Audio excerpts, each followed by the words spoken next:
Hey there, spoiler folk. It's Josh from Goshen here, and hold on. I just wanted to tell you guys, this is an extension of Spooky Spoilers. It was supposed to come out in October. I just took a really long time editing it. I'm sorry, but I hope you enjoy this bonus spooky spoiler. Enough from me. Here's the episode. Initiate in 5 seconds.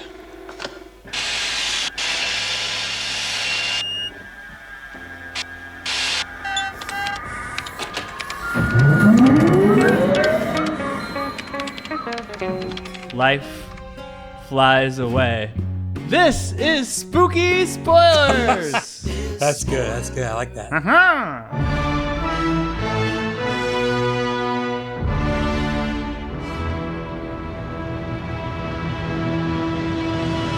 Hey everybody, welcome back to Spooky Spoilers. I think the 8th annual Spooky Spoilers. We have a huge show tonight. iTunes reviews, with the return of Spooky Trivia, a classic movie. So we'll get right into it. Opening question. If your real or hypothetical significant other had to be merged with an animal a la Jeff Goldblum in The Fly, and you have to stay with her, what animal would you choose?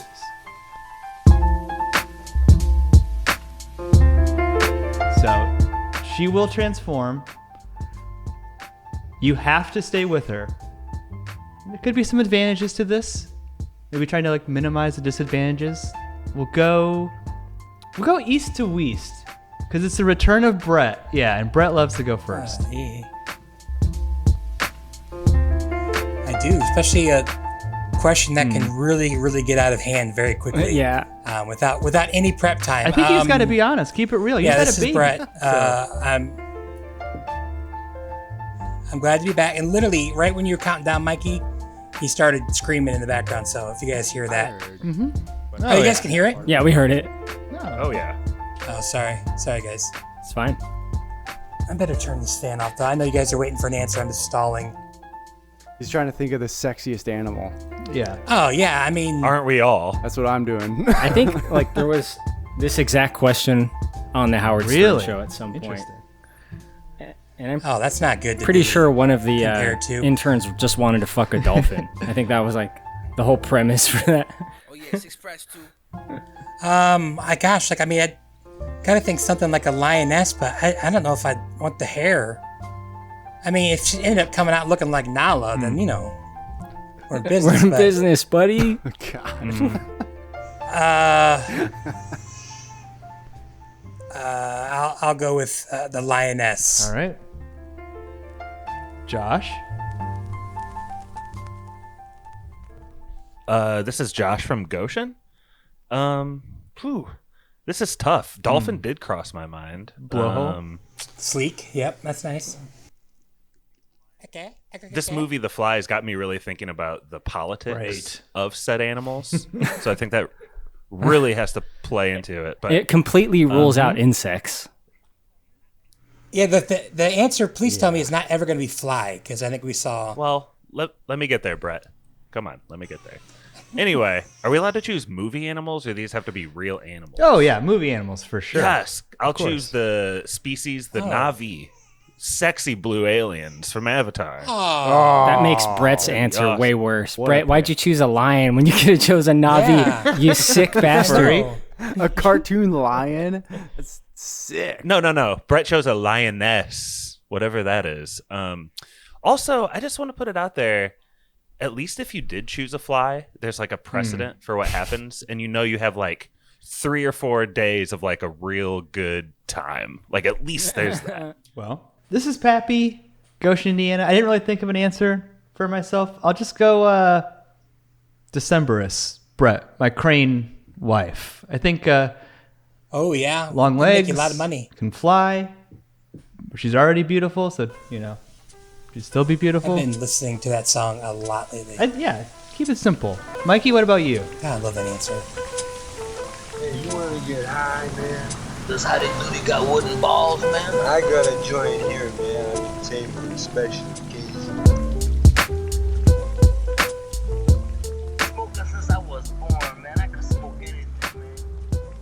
Yeah, Mikey from Chicago, Illinois. Wow, Josh really knocked it out of the park with Avatar. It's a good answer. But is that kind of like, I don't know, racist calling them animals, Josh? They are Incredibly racist, yes. yeah, man, that's kind of. Why do you hate blue people, Josh? Blue lives matter, right? That's what Josh always says off the air. Blue lives matter. I know. I've heard him say. If I've heard him say it once, I've heard him say it I think it's in a 100 different times. context. When Josh says that. Oh yeah. That is just something I blurt out from time to time. Yeah. Sexiest animal. I'm trying to think of something that wouldn't try to kill me. Turns out a fly will try to kill you. So maybe. There's not really any good choices there. Maybe a salamander. Something non-threatening, I guess. Maybe. I don't know. This is an awful question, Pap. This is real What is sick your shit thought you process chose up. behind a salamander? What are you? Non-threatening, I guess. Just something. Like Rango? Are you not hoping for like gonna that kill kind you, of outcome? Like what? A salamander in a little cowboy hat. Maybe, I guess. Rango has good politics. That's true. And last but not least, Corey, you've had a while to think about this. I'm surprised that no one's gone like utilitarian at all. Like no one's like, Brett could say an octopus, so she has more arms to take care of the babies or something. What do you got? Pappy, this question wasn't framed that way.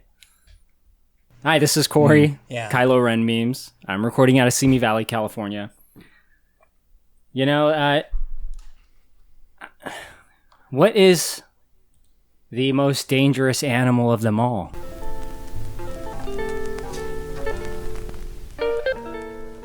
If you think about it, it's humans. Humans. Man. I'd say she'd be fused with a human. Man. Whoa. A A man? human man. So she's That is well played. Well, She's into cars. yeah, just more into cars, very handy. Probably, I assume. So stupid. She gets fused with Vin Diesel. She can join my fantasy football league. If this is going to be your answer, Corey, I think you have to be the man. You have to live as one. One being, End of the fly. we fuse together. The ultimate roommates. I don't know, man. Too many hobbies, I think, there. It's interesting because you've just picked an alien, right, Josh? Like, not an animal. We just went with an alien. Can I just pick an alien? A Twi'lek, maybe? Ho ho. Twi'leks can be kind of sexy. Whoa. Yeah, like just an alien that looks human. That's no. A Kryptonian. Yeah. What a cheap answer. What if somebody would have gone with like AI? I'm the only one that gave a real answer. No, you didn't. Lioness. Josh, have you never heard the term lioness? It's just a weird answer. Lioness. I know. I had no prep time. Lioness. Dictionary.com. A female lion. What does dictionary.com say about fursona? Brett, can you tell me about that? Yeah. Fursona? What's that? How's that spelled? Fursona, I think. But we should get into it, boys. We got Oh, a yeah. long podcast ahead of us. It's one of Oh my gosh, Pappy. the ones that Mikey has been requesting for a while. Mikey, I want to start with you. Wait a minute. David, yeah. Film Dylan specifically requested this on Patreon. Maybe we can give him True. a shout out. Great point. Yeah, we have. Thank you, Corey. That's very important. We have changed the way that we're doing spooky spoilers this year. Rather than doing the movie game, we asked the Patreons, hey, what spooky movies should we do? And Film Dylan said The Fly. We have a couple other ones lined up. And Mikey. Well, no, wait. Double PPS. Yes. Yeah, go ahead. At the end of this pod, we're going to read some listener feedback. Yes. And let's just say that might not go how you think it's going to go. No, I can eat my dick. Yeah. We'll take the good patrons with the bad iTunes reviews. But Mikey, I've been trying to toss to you. It is almost exactly 7 years to the day from when we recorded the last Geena Davis spooky spoilers, Beetlejuice. Oh, wow. Pretty weird coincidence. Can you just take us through some of what Act 1 is, Geena Davis, Jeff Goldblum. Just these are the happy times we have here.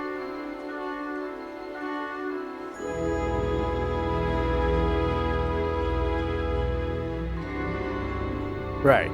The happy times. So Geena Davis, she's a writer for, is it a magazine or a newspaper? But she's interested in Jeff Goldblum's character. And Jeff Goldblum is a scientist / inventor. He's working on a project that he's trying to keep very secret. And he doesn't really want to talk about it, and he certainly doesn't want to talk to any journalists about it. But Geena Davis kind of tricks him into not having a relationship, but like getting close to him at first. But they end up really liking each other in the end.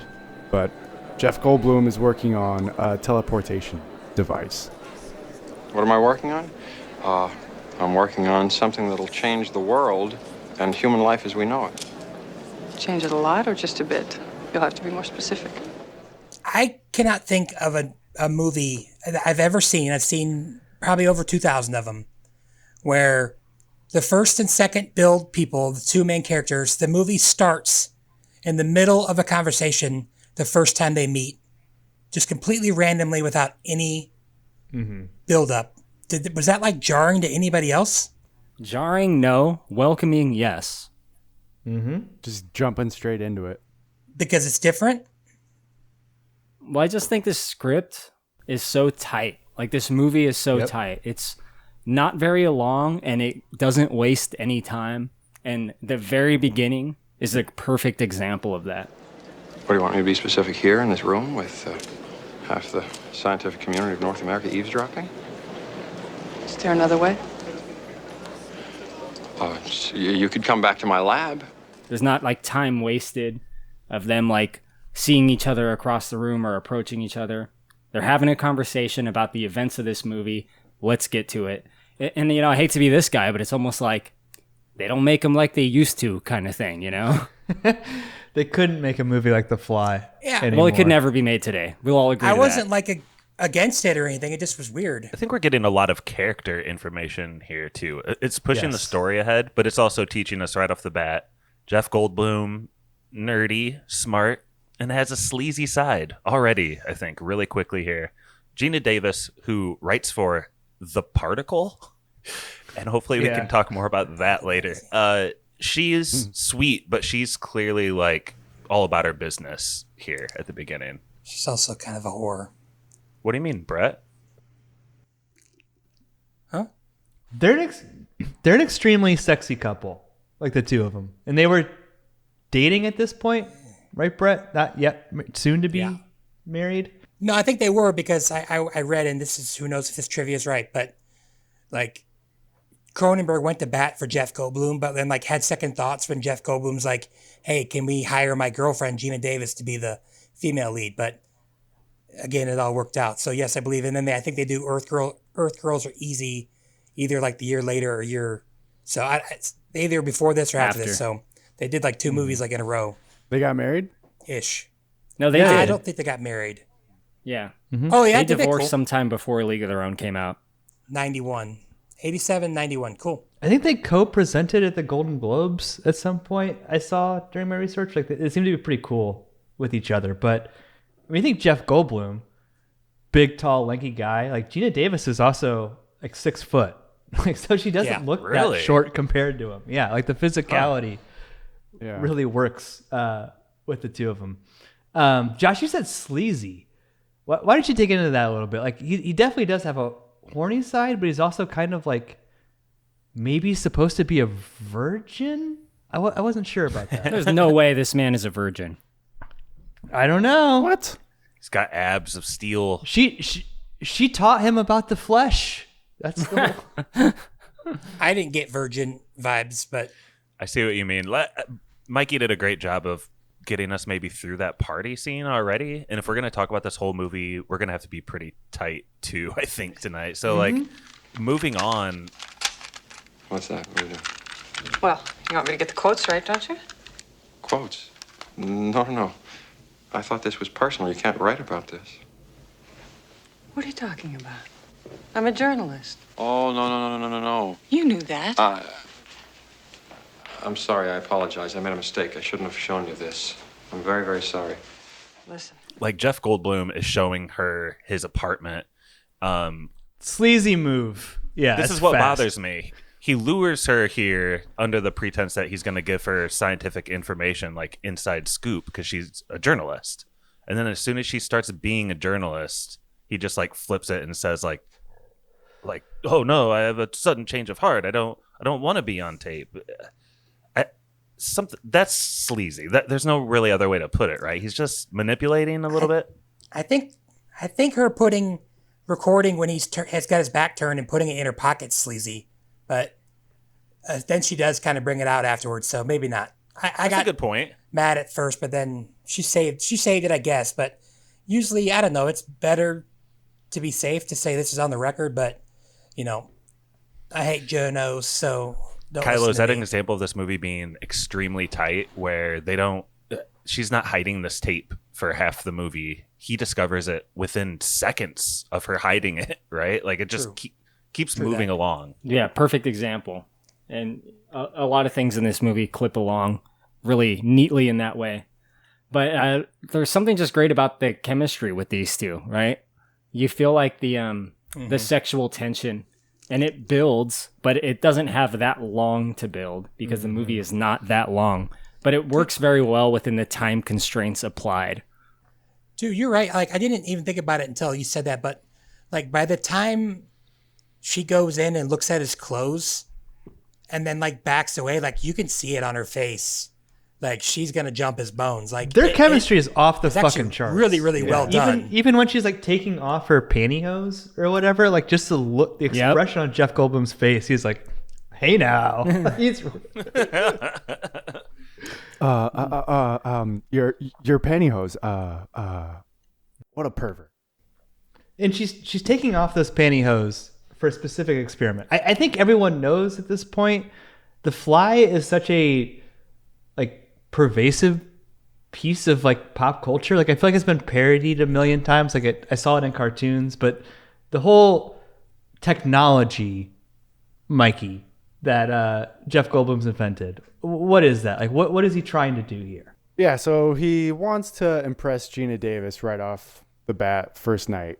So he's like, give me something personal, something that you'll be able to identify as your own. Something I can use as a sock later. Preferably. God.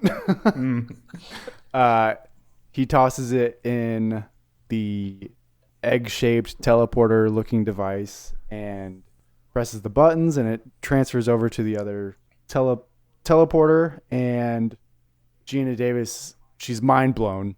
And then, is it in the same night they immediately try to jump to a baboon, and it goes horribly wrong. Baboon gets turned inside out. It's really disgusting.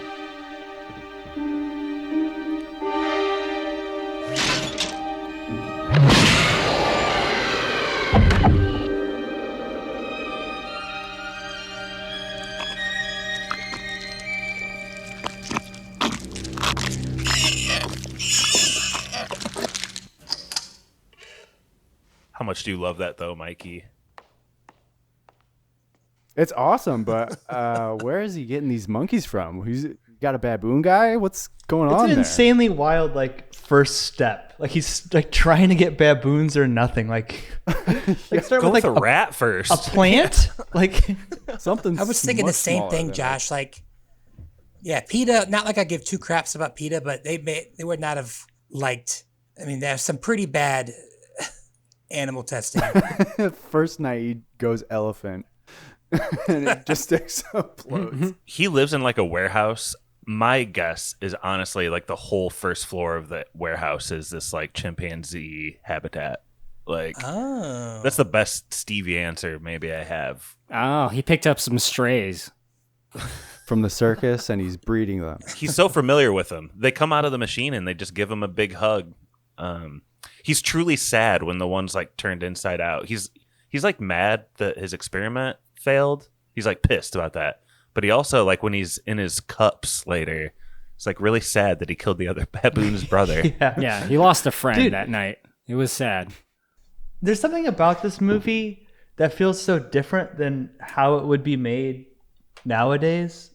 And like the baboon is a great example of this, Corey, where it's like, it's silly. You know what I mean? Like, I feel like if they made like an edgy body horror movie today, it would be like edgy and dark, you know? And like this whole first act is kind of goofy and lighthearted. You know what I mean? Like the baboon, obviously when it gets zapped, is like the first gross moment, but there's the point where like Jeff Goldblum's like holding it and like goofing around with it. You're picking up what I'm putting down. It's like kind of a nicer tone. Yeah. This movie is categorized as horror. It doesn't really become that until later, right? As where pretty much any modern horror movie you'll see is very well-defined horror within the first act even. There'll be a first act scare at some point, some kind of horrific thing that sets the tone. But this movie, the tone of the first act is just like 80s. It's 80s tone, you know? This is one of those 80s movies I think of when I think of 80s movies. It's so like firmly ingrained in that decade. And even characters change in this movie, right? Most notably is the boss of Geena Davis, I guess the editor of old Particle magazine. Yeah. He's very different at the beginning than he is at the end. And believably so, I think. Circumstances have changed to where he doesn't really have room to be that same kind of personality he was earlier. Like things have gotten serious. Yeah, John Ritter light. Yeah, very much John Ritter from It vibes, right? Yeah, for sure. Yeah. Stannis is his name, I believe. Josh Stannis Baratheon. Yep, there it is. You called Goldblum sleazy, Josh. This guy is nothing but sleaze. Yeah. He's got a heroic heart, though. I guess. He just needs his moment to shine.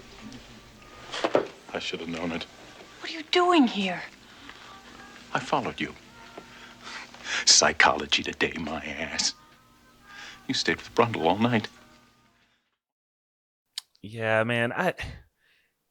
I think what Corey said though, like he really, really changes. So I think by the end of this movie, you're not really thinking of him in that way anymore. But I guess at the beginning, him and Geena Davis had previously had a relationship, and basically he makes it clear to her that he's interested in like casual friendship sex, but nothing more than that. It's a little bothersome also because he has her apartment key and he refuses to give it back. Yeah, it's weird. Really weird.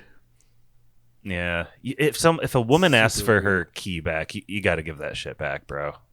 I think by the end of the movie you realize they are close enough, and he's like, she trusts him. Like they have a really deep bond, even if it's not romantic anymore. And I think as a friend, maybe he could still have that key by the end, but in that moment he should have returned it. Maybe that would be at the very end. She would give him the key back. Like he does return it. And then he's all fucked up with one arm. She tosses it at his nub. Here, catch. And it hits him in the face. Yeah, awesome. You can come over anytime, but there's no wheelchair access.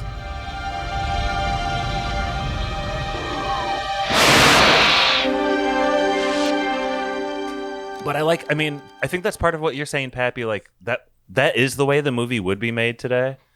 But I think his character is more memorable because he is flawed at the beginning, and by the end of the movie, he's like, even though she's pregnant with another man's kid, he's like very supportive and dropped the whole sleazebag shit. He is willing to help her in a way that few people would be. Definitely. Yeah, that's pretty crazy. Yeah, because he gets discounts on abortions. He's a nosy guy or something. He's got like a friend. He's got like a punch card. He's on his 10th one. He gets it for free. Yeah. You need a midnight abortion? I got a guy. Fly v. Wade. Yeah, I don't know. He's a huge piece of shit, but what's interesting is like that's all of the characters, right? Like none of these people have siblings, parents. Like there's no other like bosses or anyone who's like checking in on them, friends for exposition. It's 3 people. The movie is basically 3 people the whole time. Yeah.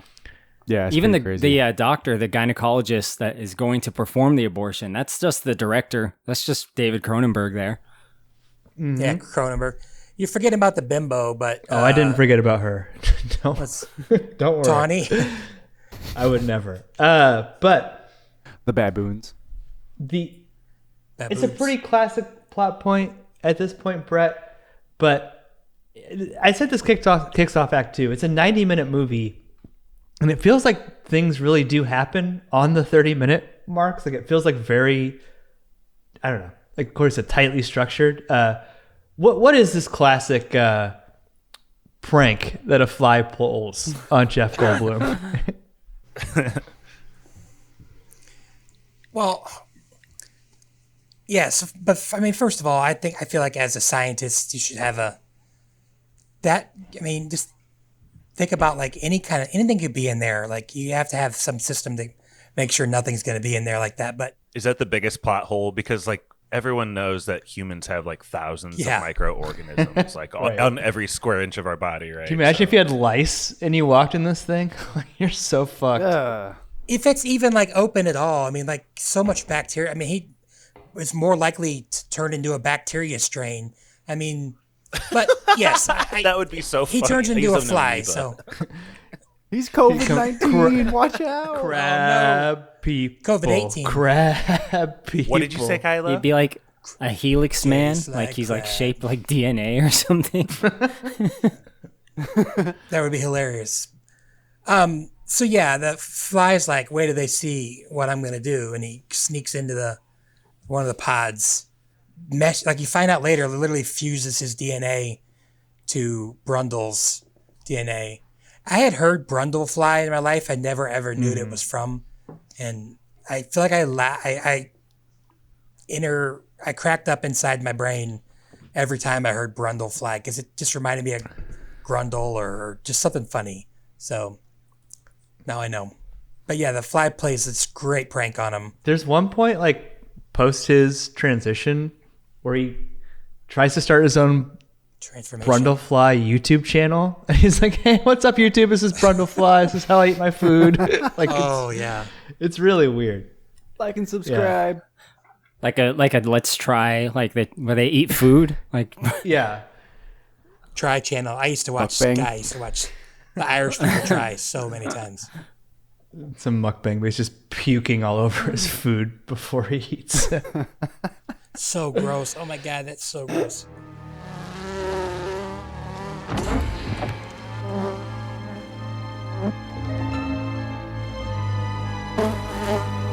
Josh, like I was saying, like there's only 3 people in this movie. It feels like there's 2 things motivating the characters. It's like scientific ambition and jealousy. I guess we should say, like, why does Jeff Goldblum even get in this transporter at this time? I feel like that's like an important plot point. Yeah.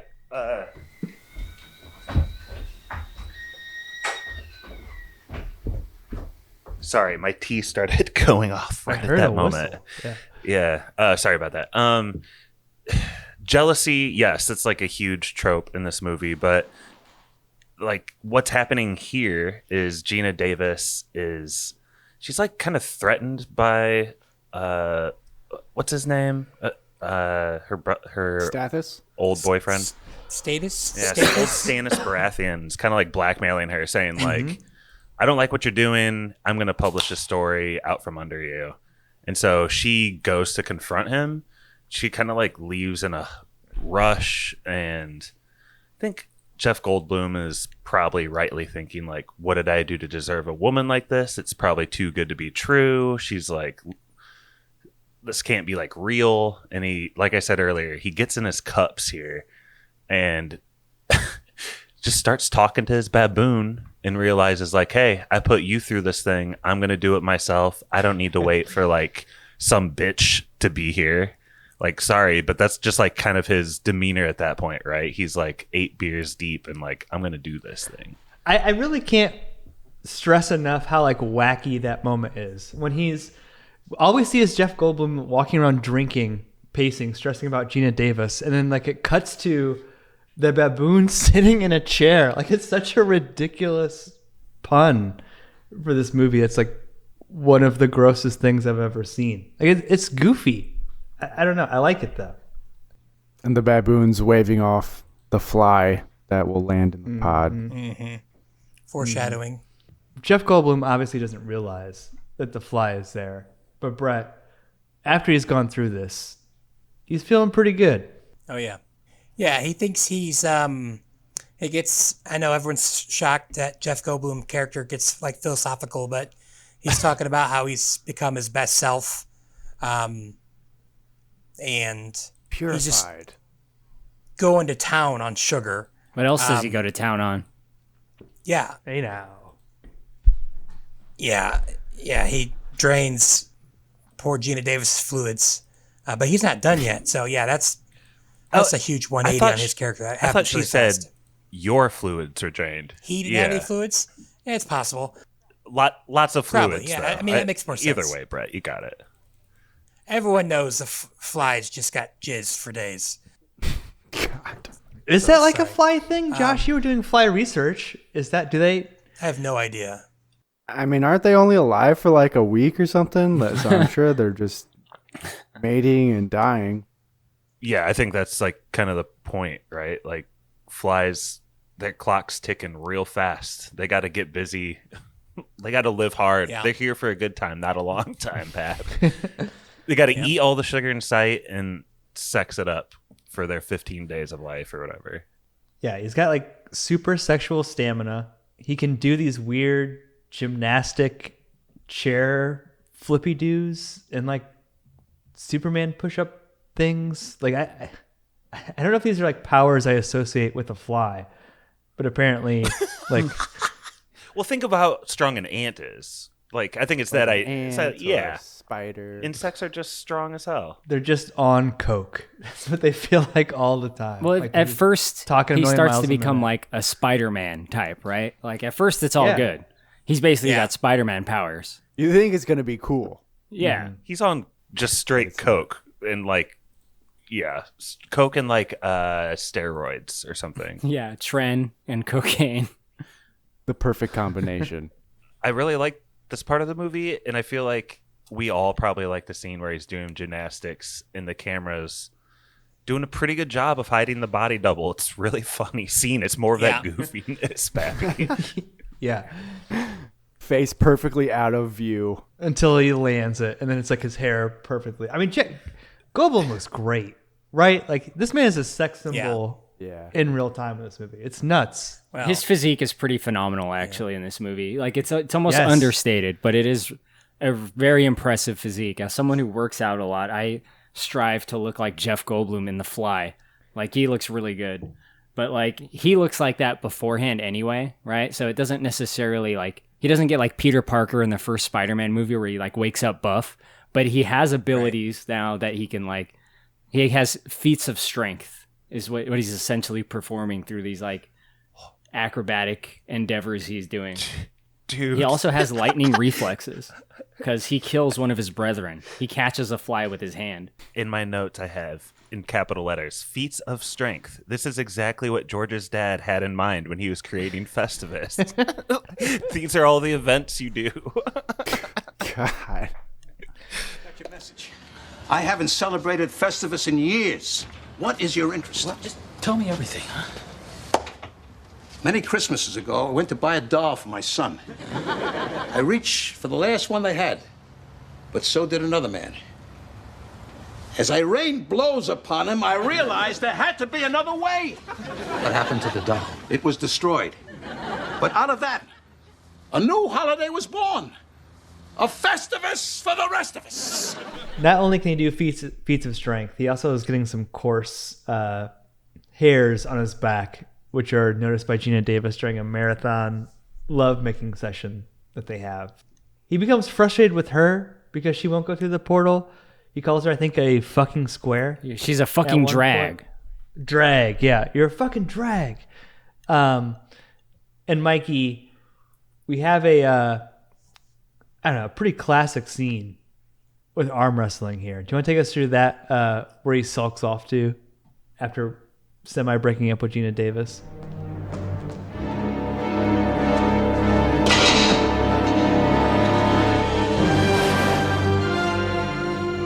Yeah, he storms out of his own apartment after Geena Davis says she's not going to go through the teleporter, and he is essentially just looking to keep banging is what he's trying to do. So he's looking for some floozy to hook up with. So he goes to a bar, and he sees a woman named Tawny, I think, at the bar. And Tawny looks like a hooker. So he talks to her like a hooker, I guess.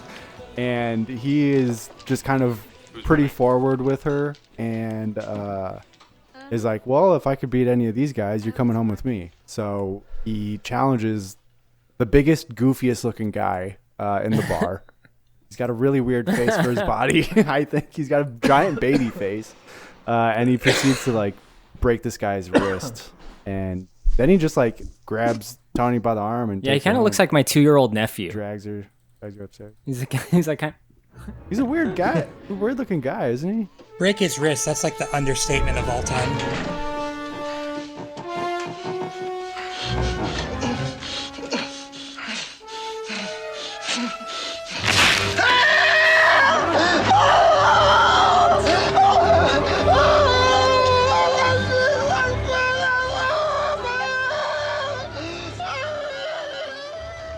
It's pretty gross. Well, yeah, his bone.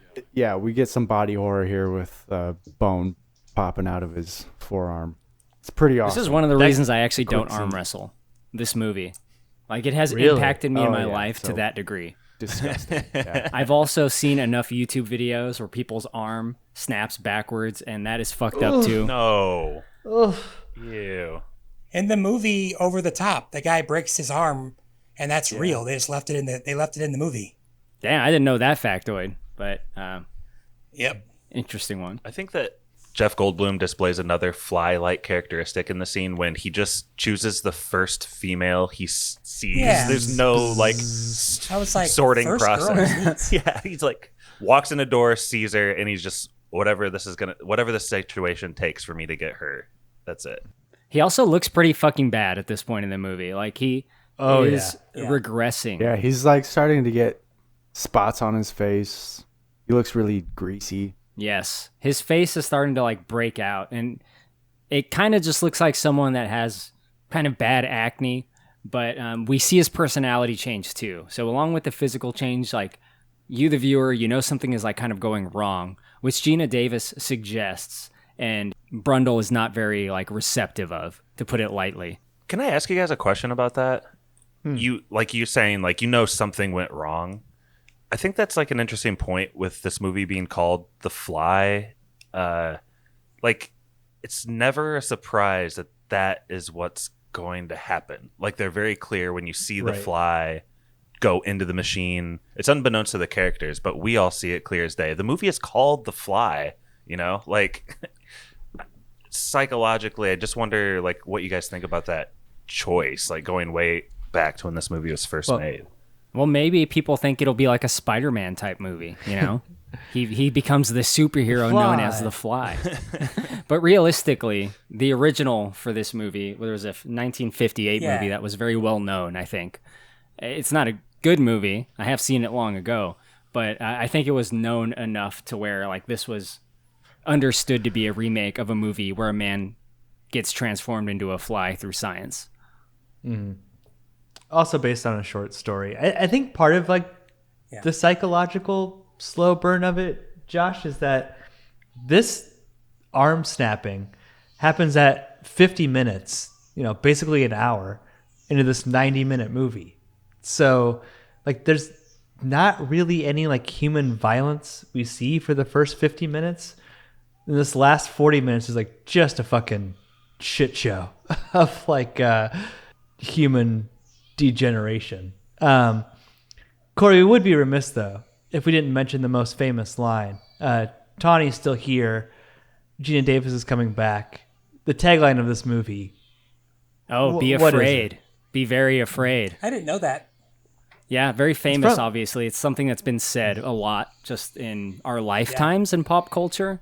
And I'm pretty sure originated from this movie. I think it was on the poster. So That is very famous from The Fly, even for people that don't know it. But also the story of The Fly is famous. You guys talked about that earlier, right? I think I was first exposed to The Fly through a Simpsons episode where there was a teleportation machine, and Bart, I think he intentionally got a fly in there because he wanted to be like a superhero fly man. I think he envisioned himself with like his normal head, but a fly body and like fighting crime or something like that. I haven't seen that episode since the 90s when it was new, so keep that in mind. Was that one of the 4-part Halloween ones? I think so. Yeah, those are famous episodes, the Treehouse of Horror Simpsons stuff. Yes. The tvtropes.com, if you go to The Fly and the influenced section, like things that it influenced, it's like this massive article, like with dozens and dozens and dozens of entries, like where the story has shown up in other pop culture. And it's been accelerating. It's unrelenting every day there. It changes. Every time I look in the mirror, someone different, someone hideous, repulsive. What happened? I know an old lady who swallowed a fly. Perhaps she'll die.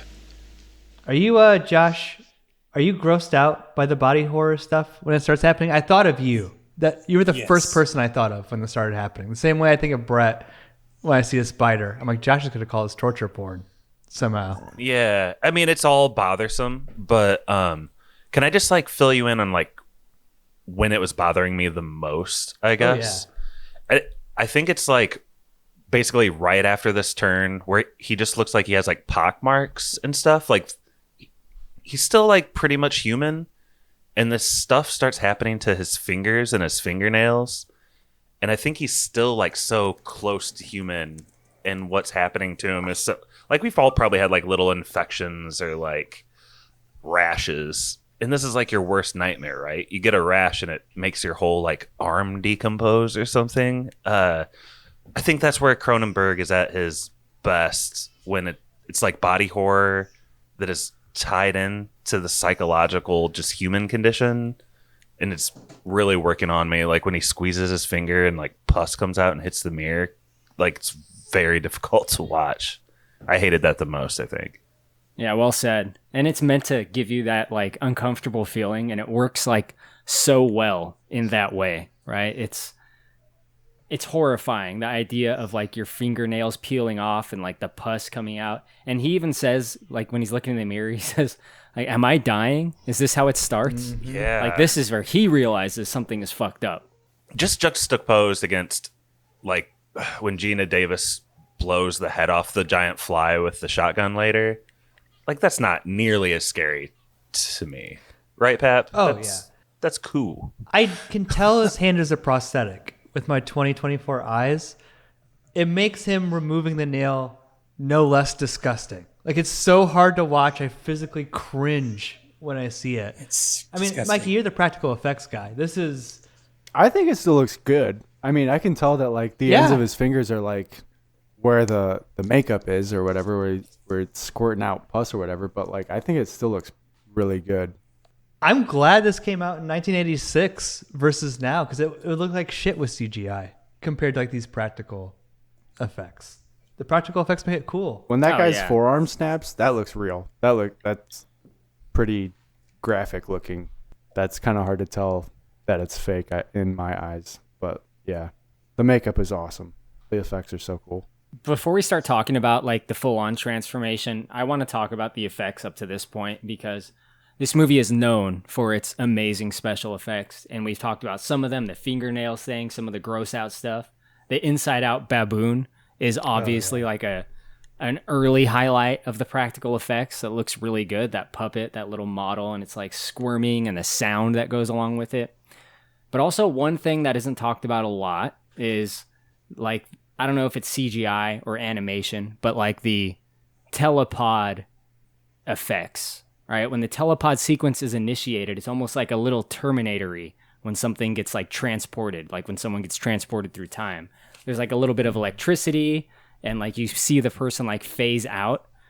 There's something that looks really great to me about like these 80s animated or CGI effects. It's like this movie and Ghostbusters, they do that so well in a way that I think is even in some cases superior to modern CGI. Like the way those animations look.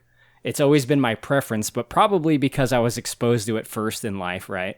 But like, I like the way that kind of stuff looks, just like the computerized like energy beams or the electricity bolts that you see. Mm-hmm. I love that stuff. But it's not even like that. It's also just the look of his lab, right? Like, because I feel like a modern conception of it would be very sleek, very, no curves, just straight lines, like data server-y. Well, yeah, because it'd be like Apple. It'd be like Apple sponsored, so everything would have to look awesome. Yeah, like the transporter itself like looks flawed and it's dirty in there, but it's got like all these like ribs on it and shit. You know what I mean? Like it's not sleek. So cool. It looks amazing. Like and these giant power cords coming out of it, which obviously will come into play later in the movie. Yeah, the cables are like running across like his room, his lab, which is his home. Right, so there's like these huge cables just like connecting one to the other and then back to his terminal. They're not taped up. That is an OSHA violation. That's not a cool prank. Someone could trip on that. If we're having a love fest about the props and CGI and the effects here, I also love the glass doors of the pod and just like the shape of that and like the little like locking mechanism. It's very distinctive and cool.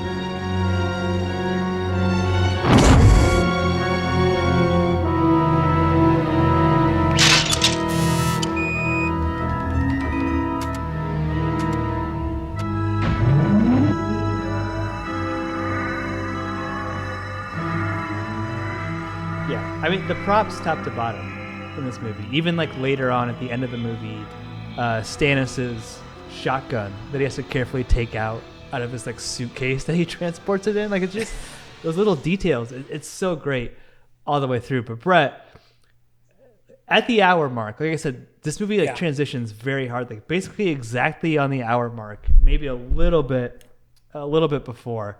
There's a hard fade out, and we cut into Geena Davis 4 weeks later, getting a call from Goldblum. What's the current state of our boy when she goes to visit him? Yeah, he actually says something like, "I've gotten worse. Please come here." He's looking pretty rough. He kind of looks. He walks around kind of like an old man with a cane. He's all hunched over. He doesn't look like super. I mean, his face is obviously messed up. Was it like red or green or something? I don't know, but yeah, he looks like an pretty orc. Rough. Like, he gets way worse like shortly after this. Yeah, that's a good one. That's a good comparison. Yeah, it's rough. He's not doing so hot. He looks horrifying. He is disgusting.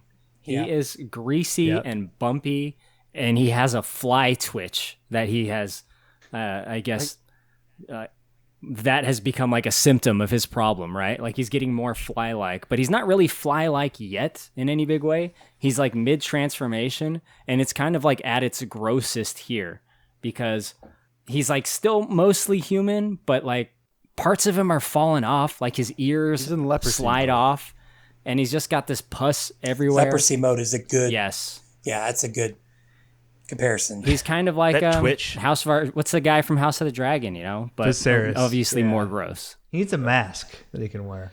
I like the twitch that you pointed out, Kylo. Like does that little fly twitch thing. And also I think just the acting, I think he's opening his eyes wider and wider. Like yes. It's just like a little thing he's doing behind the mask, It's like bug eyes. I mean, he's already kind of like a twitchy guy, Jeff Goldblum, like in general, not even in this movie, but it's accelerated here. And like his eyes dart around too, which is like, it's almost like insect-like, right? Oh yeah. And we're starting to see like his body deteriorate too. Like one of the grossest things of the whole movie is when his ear falls off. Then Geena Davis gives him like this big hug on that side of his face where like her ear is pressing into where his ear was. Like it's just a big hole. It's just there. so he's like keeping this like locker of his body parts too. Like he's keeping them all in his medicine cabinet.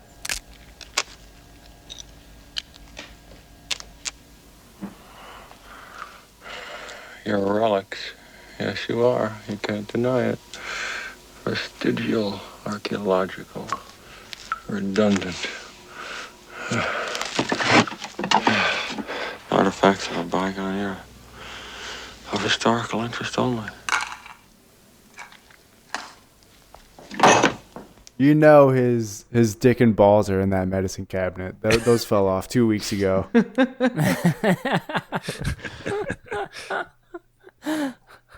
Tragic. You know, he could go for so long. What a waste.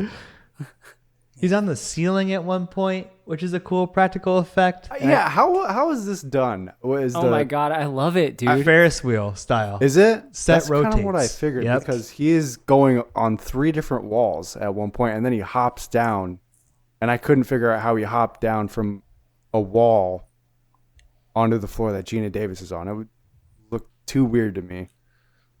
Yeah, whole set's rotating. It's incredible. That's awesome. Yeah. Christopher Nolan stole this then, yeah? Whoa, I don't know about His that. looks a little cooler, I would say, but... We also get the insects politics line a little bit later, too, just while we're talking about him. What the fuck does that mean, guys? What is he talking about here? I think this is a key part. I just felt like he was making light of the situation, but I have no idea. The fly part of his DNA is trying to break through. What's the symbology, Josh? I was thinking about saving this for yes or no, but a lot of people ask what this movie is a metaphor for. And I think this is basically like becoming the fly is like living through your 30s and 40s and becoming the Fox News dad and becoming insect politics. Brutal, no compassion, no compromise. Oh. There's never been a more critical time.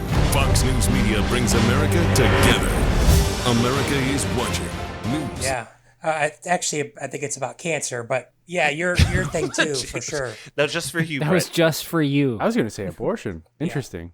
I think that truly Brett has like the right of it. Jeff Goldblum is a quirky guy in this movie, and he's trying to make light of it, but he's also got half insect brain, so his thoughts are even more scattered. Insects don't have politics. They're very brutal. No compassion. No compromise. We can't trust the insect. What he's trying to say is, I'm becoming an insect in body and mind. And once I'm an insect fully in mind, I will fuck you up, Geena Davis. I can't hold myself back at that point. I will at least hover around you and pester you relentlessly, minimally. The thing is like his character seems so coked out once he starts becoming a fly, and this is like the most coked out speech I've ever heard. Like, you ever thought about fly politics, man? I'm like, no, dude. Stop. I don't care. The plasma of the Flash.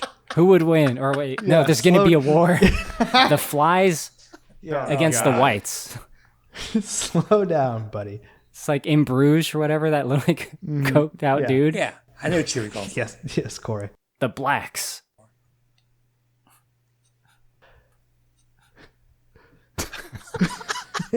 Okay, Corey, man.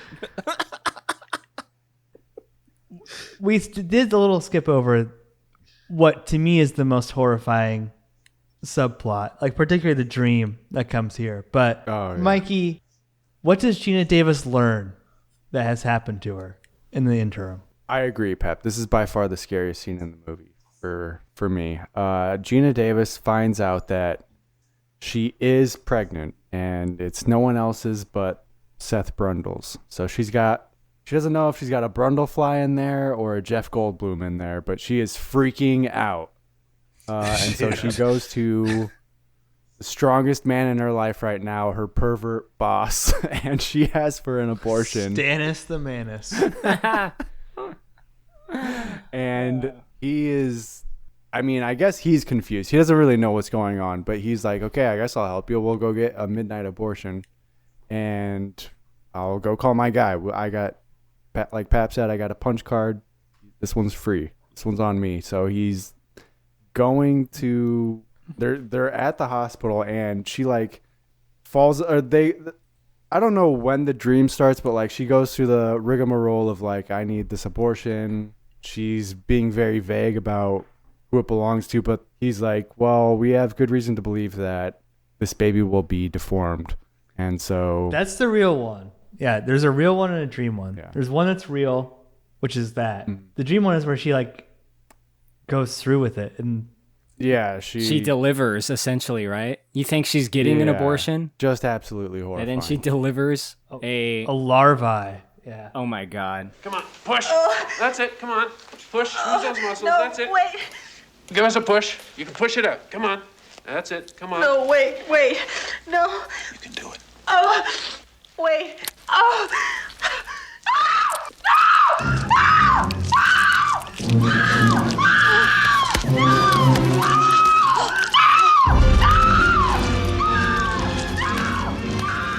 That fucking scarred me as a kid, dude.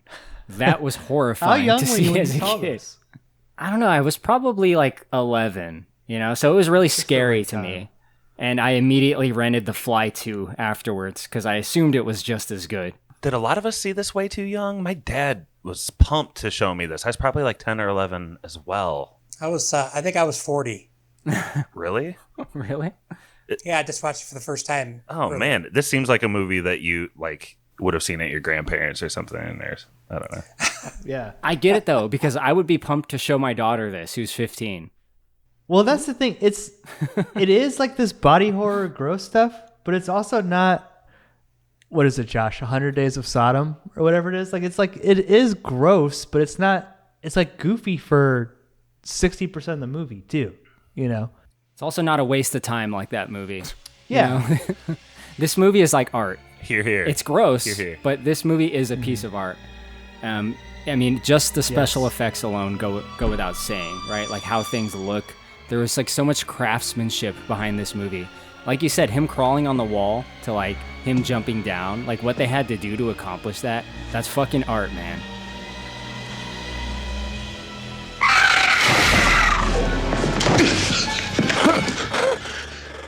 Brett, let's take us through like sort of like the end here, some of the final showdowns. Like there's a dream abortion. She goes to talk to him. She can't tell him that she's carrying his child. He overhears it when she's talking to Stannis, and she goes in for the real abortion. What happens here? They're getting ready to get the abortion, and Brundle Fly just busts through the glass and jumps out with her. Basically, he's trying to do a three-way. It's what I like about this though too is it feels like the hero shot, like he's carrying her like a damsel in distress. Yeah, but comes to save her. It's not Beauty and the Beast. It's like a Spider-Man, Mary Jane thing. He like Kool-Aid mans through that fucking doctor's office, like just right through the wall. Do you feel sorry for him, Brett? Here, do you feel his pain at all? That's what happens. He's probably sympathetic, I think. Oh well, yeah. I mean, I don't think he's. I think he is naturally a decent guy. I think the Fly stuff is what makes him a bad guy. But I mean, he doesn't really come full circle at all. But I mean, because he stays the bad guy forever. But he's still a good guy right now. Yeah, I mean, I don't know. He's trying to make himself. He kidnaps her and he's forcing her to become a three-way Grundle baby with him. But other than that, I met Brundle Fly. Brundle baby. There's some like, I don't know, some like ancient storytelling shit happening here. Like I said, it feels like Beauty and the Beast. It feels like Quasimodo. You know what I mean? Like, but it's almost playing against that where you're obviously not rooting for her to end up with him. Like this whole situation is a tragedy, not just I don't know, like something to be avoided, basically. Well, I mean, it is sad, Pappy, in the sense that a scientist made the most amazing invention maybe ever, right? This invention is insanely useful. It's gonna, like you said, it's gonna change the world, and it really would. And every time I've watched this, I've always thought about the application of that and how fucking amazing it would be to have, at least for inanimate objects. He has a personal connection to it. He can't ride in cars or planes and shit. So it's like it all is so tight. It makes sense. Ooh. Like why he's inventing this. That's a good point. I would yes-and that too, to just say like he didn't, there's like a little bit of hubris and greed. Like he didn't actually need to transport living things. The world would change if we could transport goods.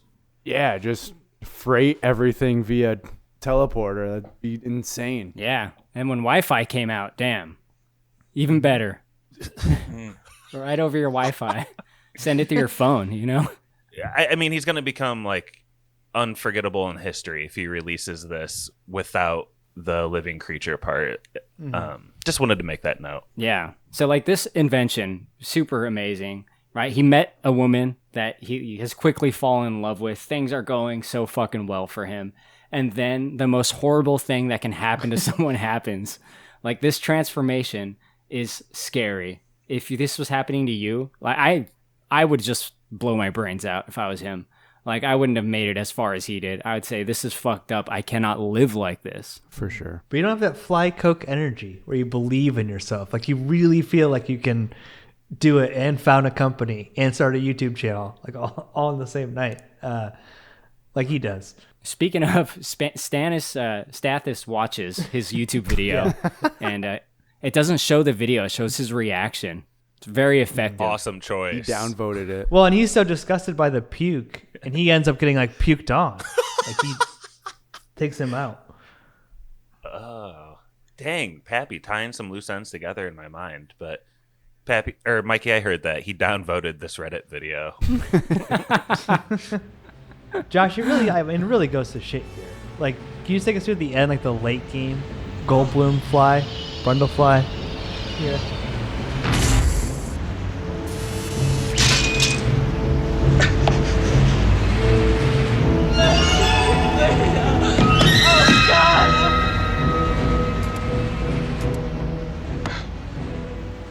Yeah, he has that kind of heroic moment where he takes her back. He's trying to get the threesome going. No one wants to see that happen. No one wants to see a fly, a Jeff Goldblum, a Geena Davis, and a human baby all melded together. It's terrifying. She fights against it, but he's like so strong. He forces her in, shuts that cool window I was talking about earlier. She's trapped. You can't even hear her anymore. And like you said, Stannis is now been puked on by the fly a couple times, so he's maimed. But he's coming back here, and the fly actually gets really close to like springing the trap and like creating this threesome or foursome or whatever. But Stannis has 2 bullets, and the first one is a dinger. He hits the wires that you mentioned earlier, Pappy, and Geena Davis, at least her pod, is now disconnected from this countdown system. Meanwhile, the transformation of Goldblum, he looks great, dude. He looks so good when he's like full fly. Ugh. Like she punches his face away. Mike, you said ugh. I think this is so cool. It's like I mean it's awesome, but like it's so disgusting when his skin is just like sloughing off of his face, and she rips off his jaw. It's just like pus underneath. Like there's nothing left but like pus in his skin just like falling off, and underneath is the fly body. It's horrifying. This is like a really great scene, and there's like a few things about it that are great. Those effects you were describing are fucking immaculate. Meanwhile, the acting from Geena Davis, the horrified reaction she has to that is about as perfect as it can be, I think, as a reaction to that happening before your very eyes.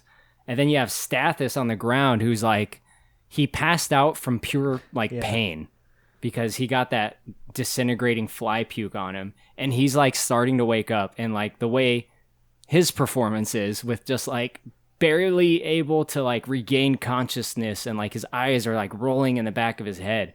Like all of that is so great, and there's so much tension in this moment, right? Because there's like a ticking clock. The sequence is counting down. It's gonna happen if something doesn't happen right here. It's such a great like conclusion to this movie. Is this when the skin all sloughs off and that fly that was like within his body kind of emerges? Is this what you guys consider like the fly's final form, or would it continue to like mutate? It would have gotten like a little bit more mixed, right? Like it's going to absorb a baby and a Geena Davis. No. I mean, like that notwithstanding, if he doesn't try to pull off this threesome, like that's a good. Ooh. Yeah, like what? No, he still hasn't gotten like the wings yet.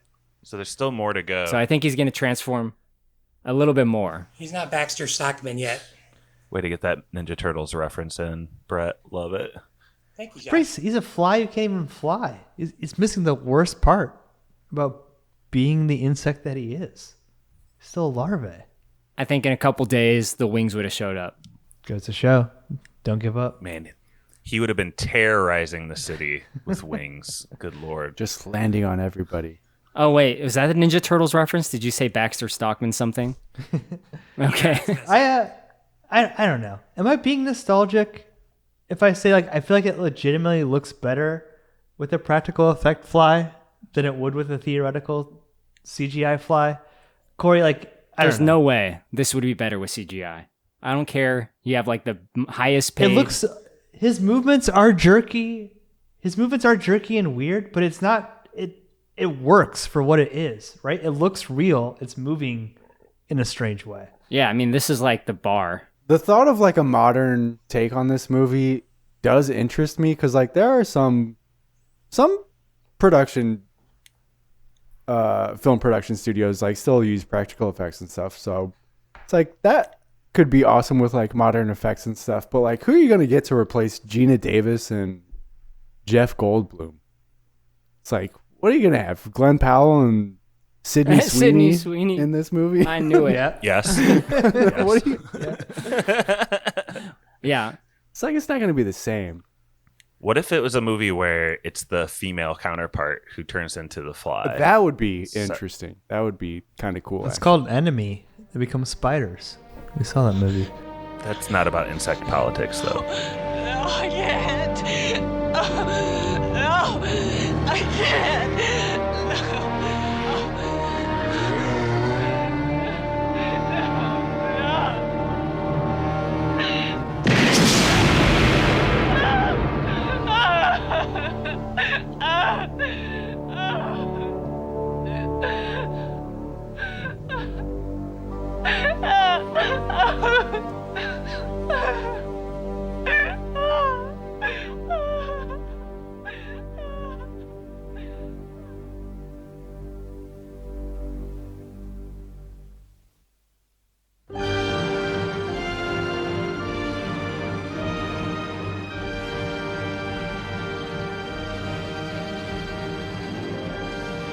I like how it's like just kind of an abrupt ending too. Like there's no coda. Like we don't see Geena Davis 5 years later. Like we don't see what she decides to do with this baby. With a fly baby. Either. I know what she decides to do. What's that? She has the baby because there's a fucking fly too. Oh, is she in it? No, she's not in it. It's Eric Stoltz plays the offspring of Seth Brundle. Is he a fly? It's when he becomes a teenager and he starts to transform. Oh no. So he's like human. Puberty. You know, he didn't come out as a little larva or whatever, but he was raised by like the company that Jeff Goldblum works for. So he's like raised in a lab essentially. Oh, sheesh. That movie sucks, but like it has some really insane like practical effects with like gore. That movie's very gore heavy. That's what it cares about, is getting to like him being a rampaging fly, like squashing heads and shit. I think Geena Davis can have a happy ending even with the fly too, because Tawny is still floating out there, right? She could have the Brundle fly inside of her. Got like great chance of it, I would assume. Oh yeah. Well, he was slanging ropes that night. Yeah. Even though he's a fly, with someone like Tawny, he should wrap that up. I don't think he was thinking about that at all. He's a walking herpes, and you still think he needs to wear a condom with Tawny. It could be contagious. Any final thoughts? Like that's the end, right? Like Geena Davis shoots Jeff Goldblum, and that's all we get. We don't know what happens to her. Any Not 5 years later, not 5 seconds later. It's crazy ending. Roll credits. I got a few final thoughts. First one, Howard Shore, great fucking score. Music is so good. Dude, the very beginning is like amazing. I was like, oh my god, this is awesome.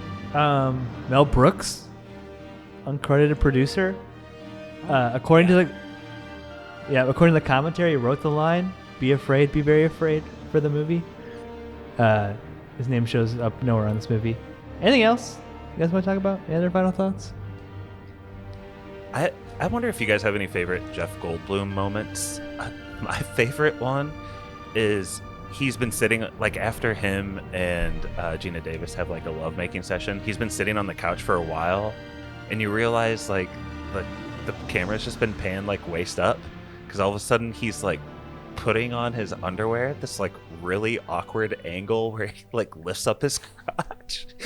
And you're like, is he putting on just whitey tighties or like pants or something? And then he stands up and he's just the thinnest, smallest whitey tighties ever. And I laughed out loud at that moment.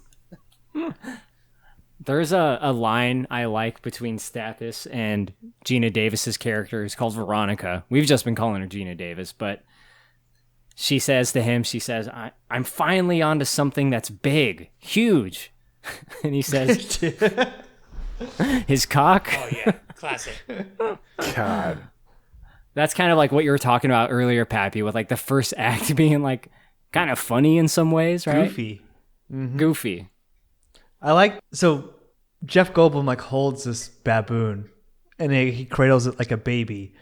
I was listening to the commentary with David Cronenberg, and all he kept talking about was how scared everyone on set was of this baboon, except for Jeff Goldblum. Like everyone, I guess, was like fucking terrified of this thing. Oh yeah. And like it was not like really well trained. And he said like Jeff Goldblum was viewed as the alpha male, but this baboon, like the baboon just respected him because like the way he carried himself.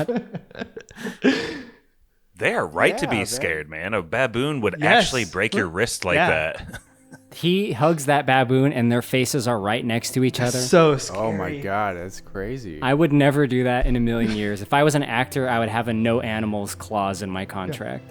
That's like 10 times scarier than like any Tom Cruise stunt for a Mission Impossible movie. Like no shit, right? A baboon could easily tear your dick off like a celery stalk.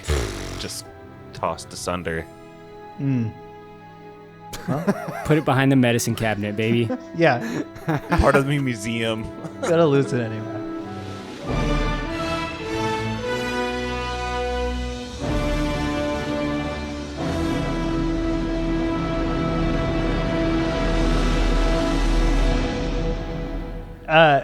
No other final thoughts. Let's get into yes or no. I'll actually go first. First of all, Film Dylan, great suggestion.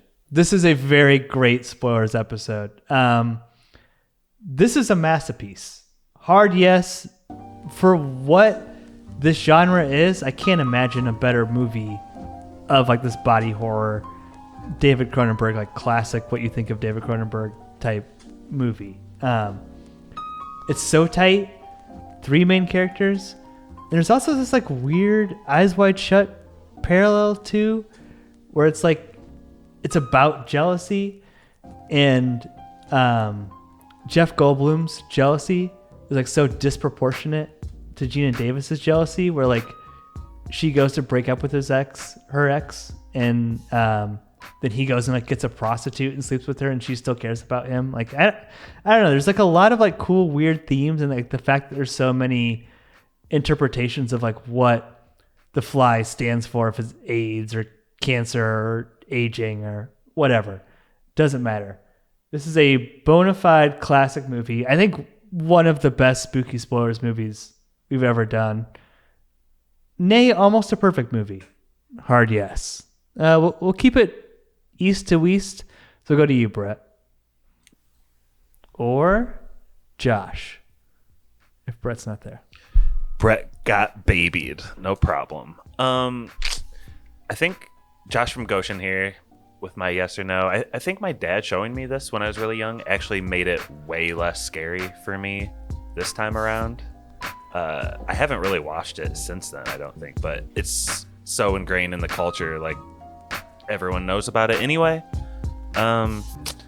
One thing, like a thought I had after I watched that really made me pause, and what I think might be one of the weirdest, maybe even horrifying parts of this movie, is Geena Davis gets really horny for him at one point, and it's when he's exhibiting like the early fly traits that makes her so horny for him.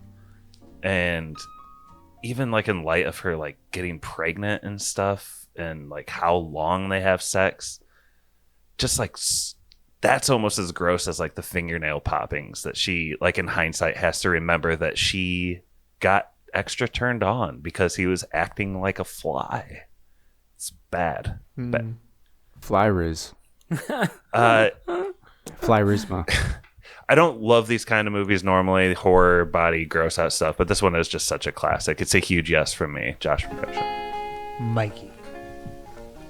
Yeah, this is just an awesome movie. Great pick, Film Dylan. Thank you for your support. Awesome spooky spoiler. Some of the best practical effects, special effects we've seen in any of the movies that we've done. I love the body horror stuff. I love Cronenberg. It's amazing that there's like 98% of this movie is just 3 people talking, and the other 2% is David Cronenberg hopping in here. It's just like incredible to watch. You don't see many movies do that, and it's like we've been saying, it's perfectly paced. The tightest 90 minutes, the most entertaining 90 minutes you're gonna squeeze out of this amount of time. It's just so awesome. Like, I wish I was good enough to make movies like this. This is like what I would aspire to be making. This is so fucking cool. Hard yes. That does hit different when you see a movie and you're like, fuck, I wish I could make something like this. Corey? Yep, this is Corey, Kylo Ren memes. I've come here to say one magic word to you. Yes. Not cheeseburger. Yes. This movie is the hardest of yeses. That was probably pretty obvious for those that listen to our adjacent podcast. You know Dylan from CineStudy, he requested this. Me, him, and Pappy did an episode on our top 10 movies of the 80s. That's episode 47 of CineStudy. And I will say that this movie made its way into my top 10 movies of the 80s. So of course it's going to be a yes. This movie is incredible. It is like the bar for body horror movies. Like, this is like the GOAT. And it's well-deserved. It's horrific, but the story's engaging. It has this great underlying sci-fi premise that eventually just becomes like the mechanism for this story where the man transforms into this gross thing and like what he becomes. Just like the idea of someone inventing these teleportation pods is like interesting enough. Like, there's so much cool stuff you can do with that. But that's not what this movie's about. It just seems to be about that in the beginning. It's about this fly man. Jeff Goldblum, fucking incredible. Great chemistry with Geena Davis. The acting in this movie, solid. The effects in this movie, solid. Great story, punchy. I love this movie so much. So I thank you again, Film Dylan, for allowing us to discuss this.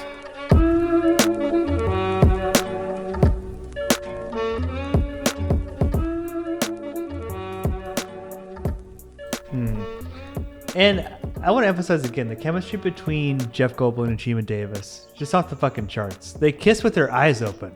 For like a lot of the movie, they're just looking at each other and kissing.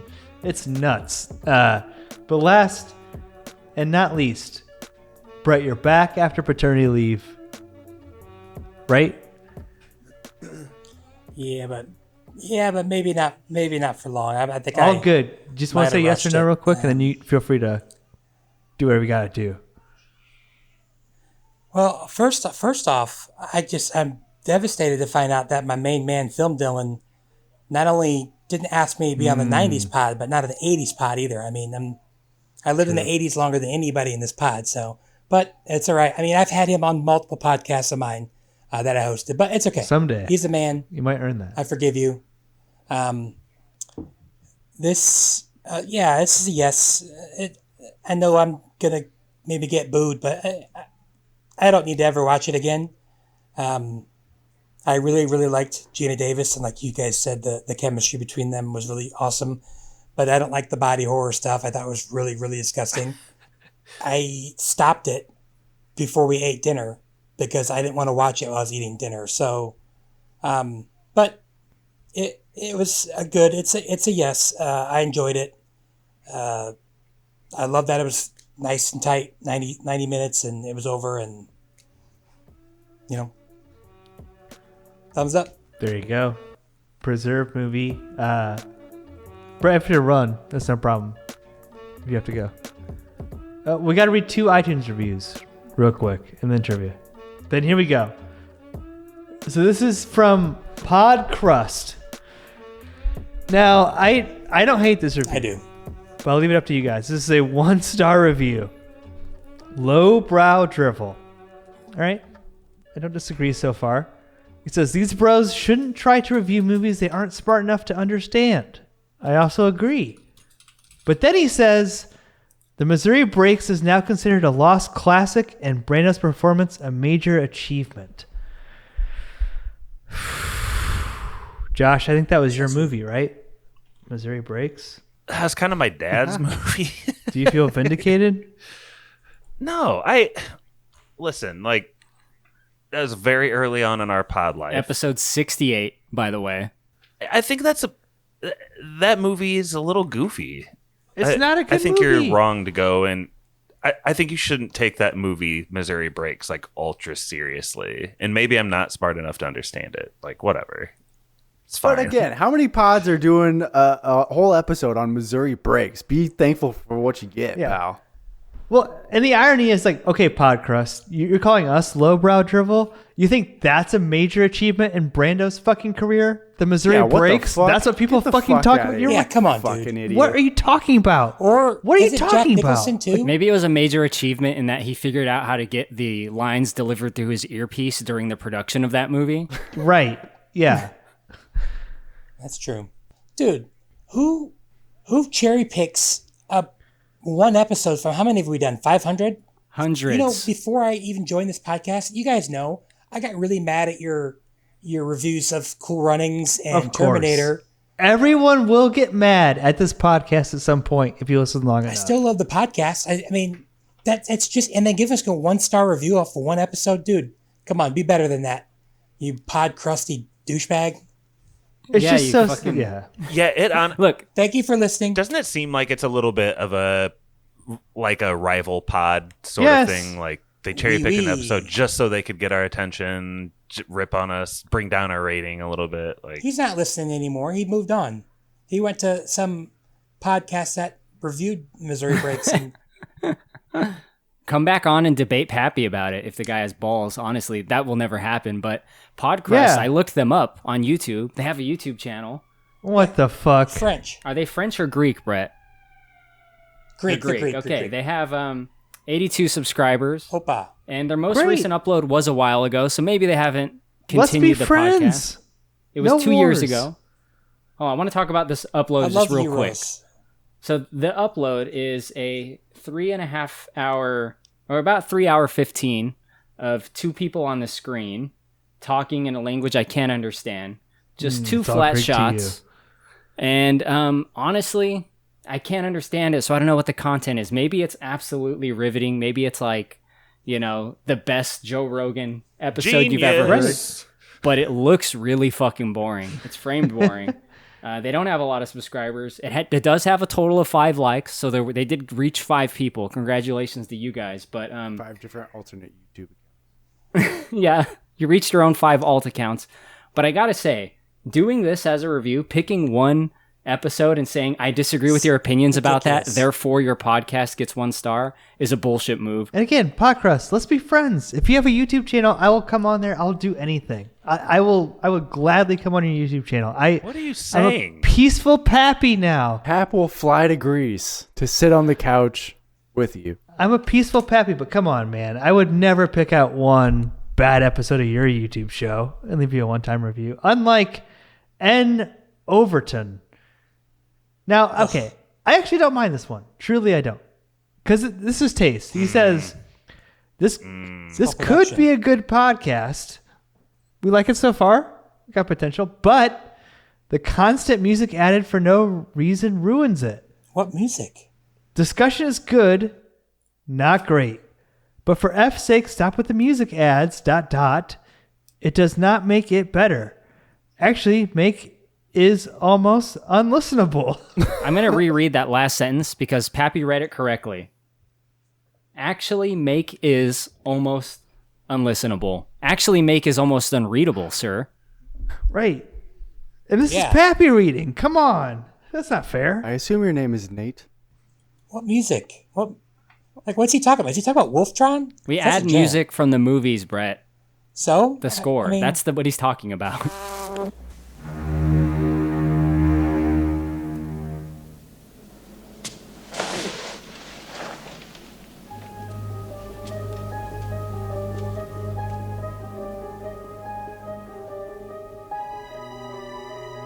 Okay, the other one that you read, Pappy, actually doesn't bother me as much because that one just feels like kind of we're getting trolled. Mean-spirited, yeah. This one is like a lot of work going into the edits of specifically music and like clips and cleaning up tracks. And I think, yes, we play intro music. We play some of our favorites like Wolftron and Jack CC sometimes when we do like opening questions or final thoughts. And yeah, we play the score of the movie that we're which is fair use, by the way. Like, just it's the best listening experience. And Pappy, something you said that really cheered me up is there's 2,000 other podcasts of dudes talking about movies with no music or clips or anything added. Like, we're trying to stick out a little bit. Feel free, go listen to any of those. I think we've done pretty well. Mm-hmm. Listen, if it's not for you, it's not for you. I don't care, but like, why do you think this feedback will change the way that we'll do the podcast? Like the subject, stop with also, the music. How many stars? 2 stars. Which, wow, I appreciate that. That's better than 1. I will say. He must hold the music portion in very high regard in his rating. Our discussion overall. is good, not great. Yeah, so what does he actually like about this Our discussion is good. Do you guys think that his like the way he maybe listens to podcasts is he like listens to music at the same time? Like, that's the only thing I can think of. Like, maybe it like clashes with his normal like pod intake. Are we gonna have to fight our listeners? Yes. Read us in the streets. And Overton. Corey hates music too, but he puts music in. Do you hate it, Corey? You haven't said anything about this comment yet. Well, this guy's just wrong, right? The last guy had an opinion, and that's fine. He is a fucking retard, but this guy is just wrong. Adding music to the podcast really does, I think, increase the production value of the episodes. The listenability, it makes it go up.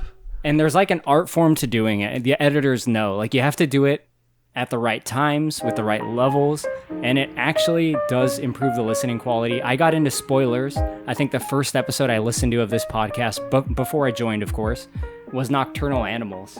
And early on in that episode, you played the theme when you guys were doing like your opening discussion, and it really like got me thinking about the movie, like that tone of the movie. It has that really dark theme, that theme song. And I took that and ran with it. I started doing that on Big Dumb Movie. I was like, wow, this is really, it really like gets you in the mood of the movie.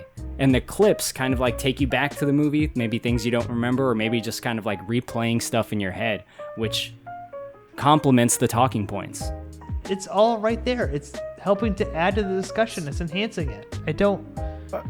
The music also accentuates some of our funniest, most awkward moments. Oftentimes in the edit, the most awkward thing someone says, I'm like, that's the edit point. Raise the music. People can just chew on that for 20 seconds. What's he going to say next? That he doesn't like the soundboard? Unfortunately, this fucking simpleton doesn't understand the purpose of any of the edits that we make in our podcast.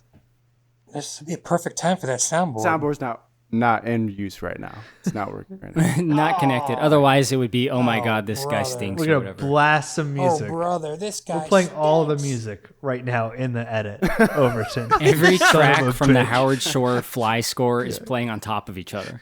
All at once. You know how much work this was? It added 25 minutes to the time it took to upload this episode, you bitch. We have to get that music too. Like it's a whole. Not to mention process, we've lost so. episodes to greedy giant. Thank you, Brett. That's good. With that being said, we should move on. And okay. Thank you for listening. For by sure. the way. And listen, if you could just leave us like a 4-star review, just cancel out the 2-star. That's all we need. C's get degrees. Just please. This is a huge call out. We need some positive reviews to counteract this, guys. Please We'll just read them. It'll be nice. take a second. Give us a quick review. It helps us out a lot. These guys are assholes. Please cancel them out. But we will read. We've called them every word of the yeah, including one we had to bleep out. Sorry about that.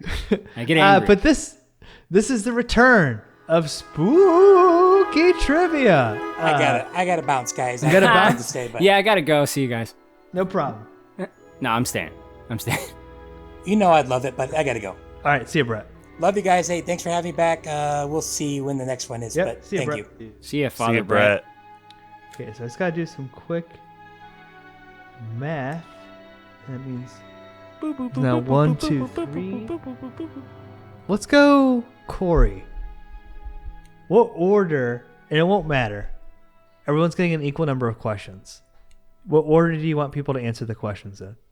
All right, Mikey, me, Josh. Okay. So, I debuted this on the Evil Dead trivia. I, for years, have maintained this ginormous Google Drive document of spooky multiple choice trivia for years and years, going back, like we said, 7 years to the first time we add spooky spoilers. So, Mikey, this first question is yours. What is the phobia of Halloween called? Samhanophobia, acnophobia, claustrophobia, nectophobia? A, B, C, or D? Oh man, never heard of this before. I'm gonna just guess A. Samanthophobia? Yeah. That would be correct. Mikey is on the board. Oh. Okay, Corey. How long can a vampire bat live in captivity? 2 years? 5 years? 10 years? 20 years? 10.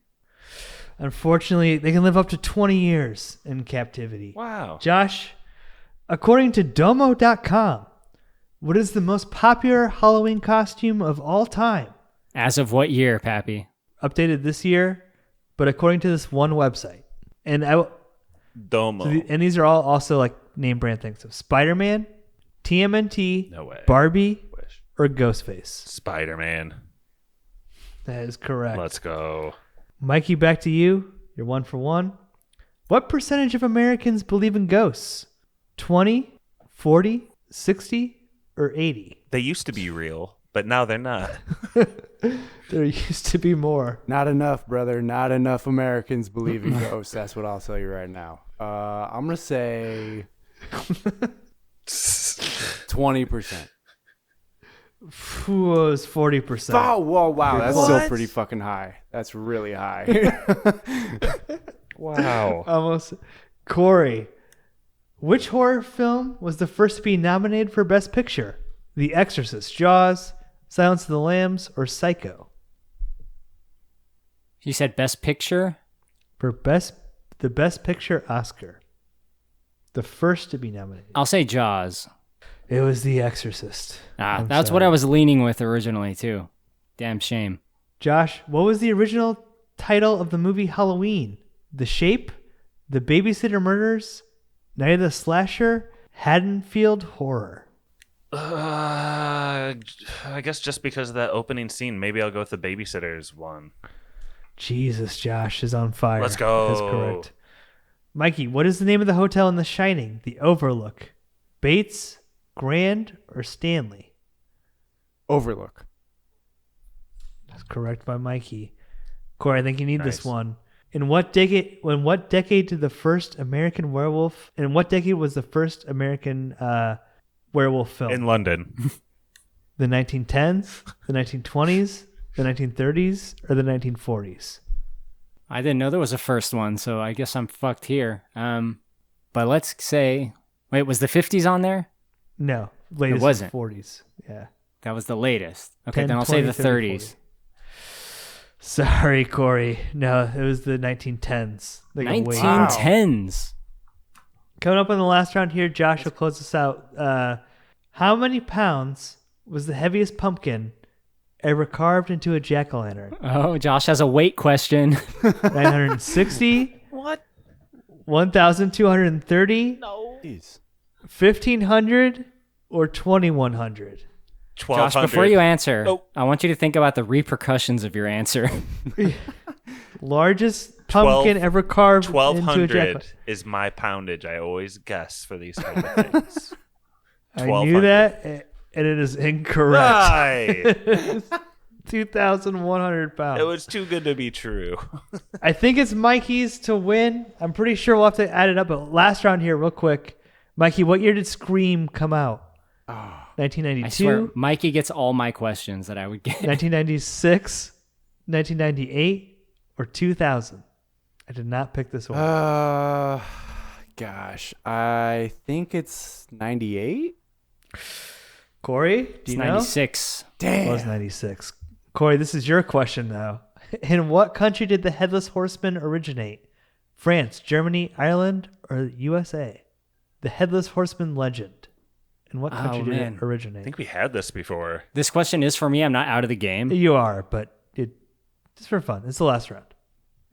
I should know. I did a podcast on Sleepy Hollow.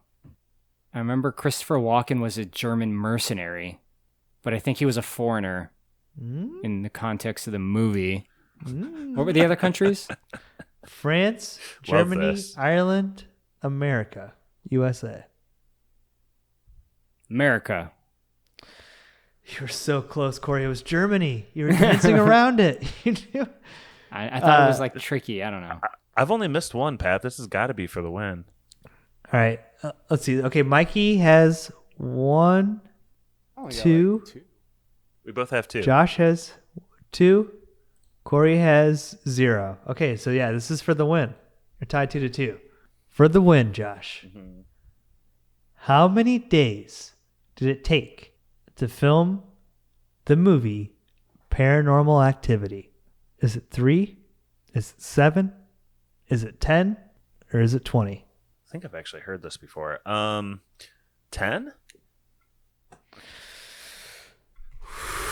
It was 7 days it took. So really quick overtime question.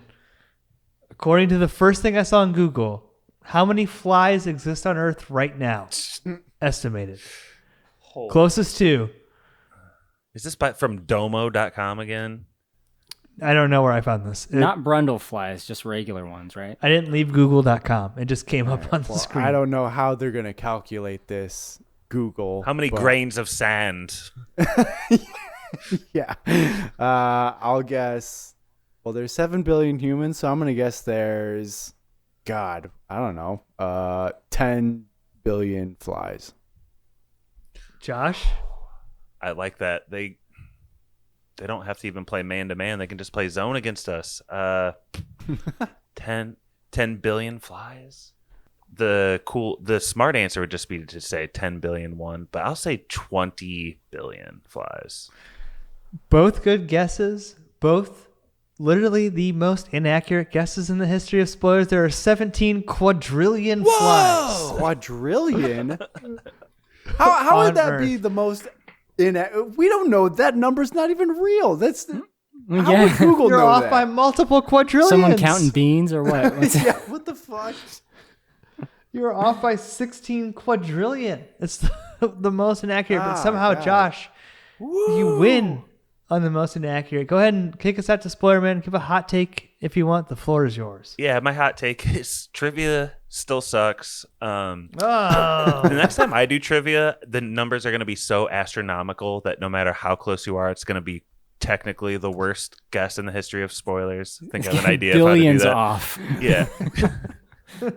Not as much as a quadrillion off. Though. Yeah. So it's got to be even bigger. But man, that was a fun episode. Film Dylan. It's been a while since we've had you on the pod or seen you around, but thank you so much. And also to all the other Patreons. You're not losers just because we didn't pick your movie. You had good movies.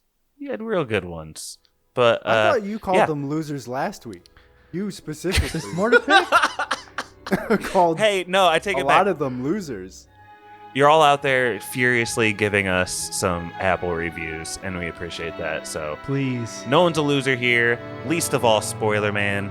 Please take it away.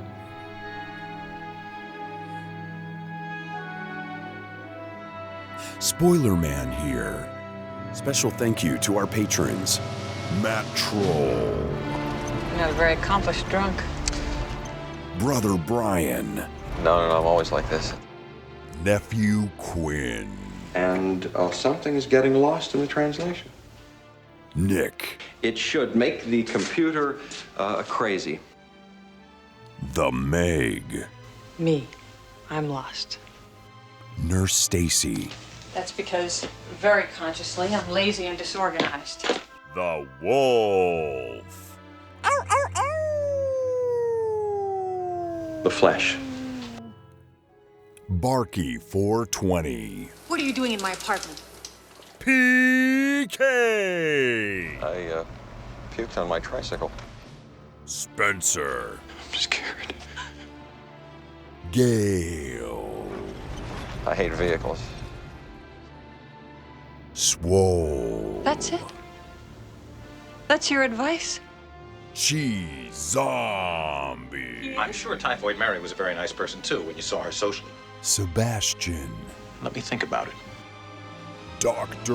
Law, It liquefies and then he sucks it back up. Stone Cold Austin, Come on, you can push. Best Friend Drew, Unconsciously. You still want me to come back? Shatty Daddy, Give us a push. Jimmy the Cricket, I'm afraid. Optimus E, Please don't kill me. the Ayatollah of Rock and Rolla, Derbs, My teeth have begun to fall out.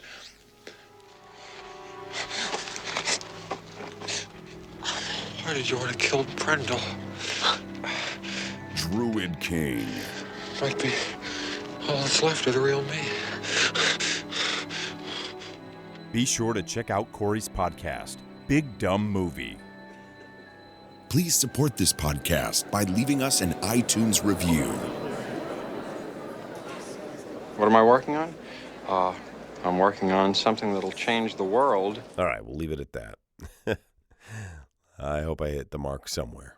That was Spoilers.